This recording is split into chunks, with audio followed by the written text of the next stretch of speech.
नेकपा माओवादी केन्द्र, नेकपा एकीकृत समाजवादी पार्टी सहित 8 राजनैतिक दलले पार्टी एकताको घोषणा गरे पनि तीनै दलहरूभित्र असन्तुष्टि चर्किएको छ। पार्टी एकताको तयारीमा जुटेको माओवादीभित्र उपमहासचिव जनार्दन शर्मा विद्रोहको तयारीमा छन्। आइतबारको पार्टी सचिवालय बैठकमा 5 बुँदे फरक मत राखेर बैठकबाट बाहिरिएको उपमहासचिव शर्माले नयाँ राजनैतिक कोर्सको तयारी थालेका छन्। एकीकृत समाजवादीसँगको एकता प्रक्रिया तत्काल नरोके नयाँ पार्टी गठन गर्ने उनको तयारी छ। माओवादीले मङ्गलबार केन्द्रीय कमिटिको बैठक आह्वान गरेको छ। केन्द्रीय समिति बैठकपछि शर्मा आफ्नो आगामी कदम सार्वजनिक गर्ने तयारीमा छन्। शर्मा निकट नेता सुदन किरातीले एकता नरोके नयाँ गठबन्धन निर्माणमा जुट्ने बताएका छन्।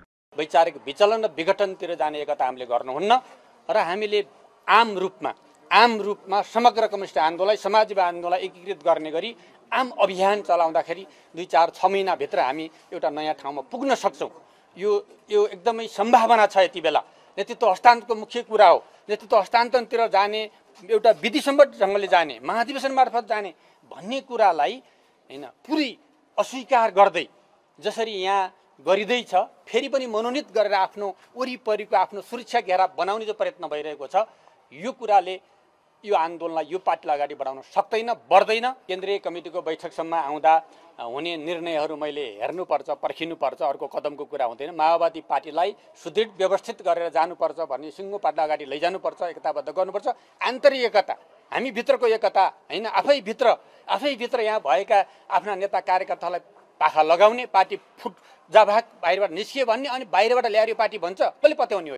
यता नेकपा एकीकृत समाजवादीभित्र त झन् भद्रगोलको अवस्था छ। नेकपा यसको शुक्रबार सम्पन्न केन्द्रीय कमिटी बैठकले पार्टी एकता गर्ने निर्णयलाई अनुमोदन गरेको थियो। तर पार्टीभित्र सम्मानित नेता झलनाथ खनाल र महासचिव घनश्याम भुषाल समूह पार्टी पुनर्गठनका लागि दस्तावेज लेखनको तयारीमा छन्। एकता प्रक्रियाको असन्तुष्टि, कम्युनिस्ट आन्दोलनको पुनर्गठन र ध्रुवीकरण प्रक्रियाबारे दस्तावेज लेखनको काम सुरु भएको खनाल भुषाल पक्षधर नेताहरूको भनाइ छ।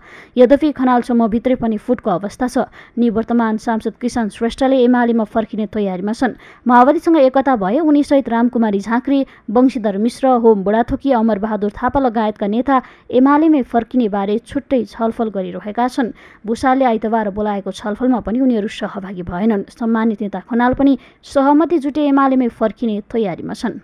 यो हामी माओवादी विप्लवका आधा होइन, त्यसपछि थुप्रै करिब 8वटा राजनीतिक दल भनौँ न को बीचमा एकता हुँदैछ भनेपछि प्रचण्ड हामीतिर अथवा हामी प्रचण्डतिर अथवा अन्य 6वटा राजनीतिक दल हामीतिर, त्यो होइन।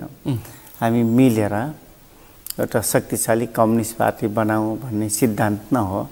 माओवादीभित्र पनि एक खालको बहिष्करणमा मार्जिनलाइज भएको व्यक्ति जनार्दन, अब हाम्रो पार्टीभित्र पनि अब जिम्मेवारी चाहिँ ठुलो, तर कुनै पनि कार्यकर्ताको साथ सहयोग नपाएको घनश्याम भुषाल।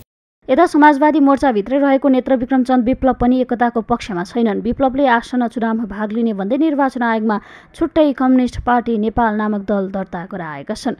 कम्युनिस्ट घटकहरूलाई समेटेर एकताको तयारीमा जुटेका पुष्पकमल दाहाल र माधव नेपाल बीचको एकताले कम्युनिस्ट पार्टी झन् छिन्न भिन्न हुने देखिन्छ। यी सबैका बावजुद माओवादी र एकीकृत समाजवादीका संस्थापन पक्षले कार्तिक 19 गते पार्टी एकता गर्ने निधो गरिसकेका छन्। माओवादी र एकीकृत समाजवादी सहित 8 दलले एकताको घोषणा गरेका छन् भने गोपाल किराती नेतृत्वको देशभक्त समाजवादी मोर्चा माओवादीमा समाहित भइसकेको छ।